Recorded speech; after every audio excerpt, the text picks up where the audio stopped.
Hi hello నమస్తే welcome back to our YouTube channel Vizag couple wonders. ఎప్పుడు ఈ చికెన్లు మటన్లే కాకుండా ఒక్కసారైనా ఇలా గార్డెన్లో వచ్చిన పుదీనాను తీసుకొని వెళ్ళి పుదీనా రైస్ చేసుకుంటే ఎంత బాగుంటుంది చెప్పండి. వీడియోలోకి వెళ్ళే ముందు ఎవరైనా సబ్స్క్రైబ్ చేయకుండా చూస్తూ ఉంటే please take a moment and do subscribe to our channel. చూసారా, ఈ కొత్తిమీర నేనే వేసాను. ధనియాలు చిన్న చిన్న మొక్కలుగా వస్తున్నాయి. చాలా హ్యాపీగా ఉంది నాకు. ఓకే, ఇప్పుడు ఫస్ట్ ఇంగ్రీడియంట్స్ చూసేద్దాం. బిర్యానీ మసాలా, ఆనియన్స్, బాస్మతి రైస్ తీసుకున్నాను అండ్ పుదీనా, ఆనియన్, జింజర్, గార్లిక్ అన్నీ కలిపి మిక్సీ వేసాను. ఫస్ట్ అయితే ప్యాన్లో ఆయిల్ వేసుకుంటాను. ఒక 2 టేబుల్ స్పూన్స్ ఉంటే సరిపోతుంది. అందులో మన బిర్యానీ మసాలా ఫస్ట్ ఒక 1 మినిట్ ఫ్రై చేసుకోవాలి.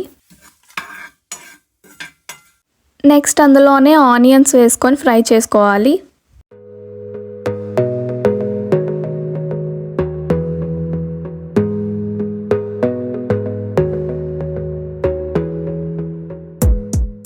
ఇప్పుడు మనం దంచుకున్న పుదీనా పేస్ట్ ఉంది కదా, అదంతా వేసేయాలి.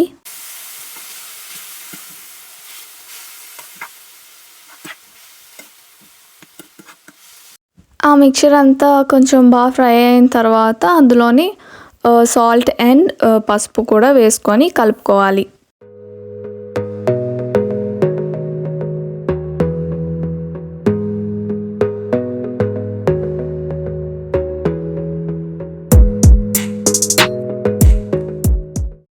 నెక్స్ట్ మన పుదీనా అదంతా బాగా ఫ్రై అయిందని తెలిసిన తర్వాత ధనియా పౌడర్, జీలకర్ర పౌడర్ అండ్ గరం మసాలా ఈ 3 కూడా వేసుకుంటున్నాను.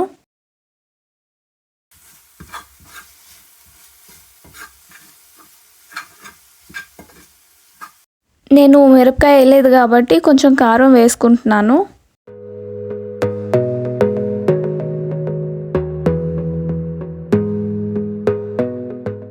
ఇప్పుడు ఫైనల్గా ఒక 1 అవర్ నానబెట్టి ఉంచిన బాస్మతి రైస్ వేసేసుకుంటున్నాను.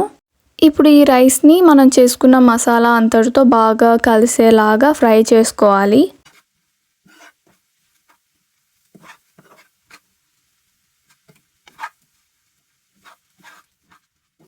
చూసారా, బాగా ఫ్రై అయింది. ఇప్పుడు మనం వాటర్ వేసేసుకోవాలి, తగినంత వాటర్. నేనైతే 1 కప్ తీసుకున్నాను కాబట్టి 1.5 కప్ వేసుకున్నాను. అంతేనండి. ఒక 15 మినిట్స్ తర్వాత ఓపెన్ చేసి చూస్తే ఇలా అయిపోతుంది. ఎంతో టేస్టీ అండ్ సింపుల్ రెసిపీ ఇది. ఎప్పుడైనా కర్రీ, రసం ఇవన్నీ సపరేట్గా చేయాలి అని అనిపించకపోతే ఇలానే చేసేస్తాను. చాలా ఈజీగా అయిపోద్ది. మా హస్బెండ్కి కూడా చాలా ఇష్టం ఇది. ఇలా ఏమైనా నేను కొత్త రెసిపీస్ చేస్తే ఇష్టం లేదు అనకుండా తింటారు నీట్గా. ఏదైనా సరే మన గార్డెన్ నుంచి ఇలా తెంపుకొని వచ్చి వండుకొని తింటే ఆ హ్యాపీనెస్సే వేరు కదా. మీరు కూడా ఈ రెసిపీ ట్రై చేసి చూడండి, చాలా బాగుంటుంది. అలాగే ఇలాంటి మరెన్నో వీడియోస్ కోసం మమ్మల్ని ఎంకరేజ్ చేస్తూ ఉండండి. మీ ఎంకరేజ్మెంట్ ఉంటే ఇలాంటి మంచి వీడియోస్ ఇంకెన్నో చేయగలం. వీడియో నచ్చితే లైక్, షేర్ అండ్ సబ్స్క్రైబ్.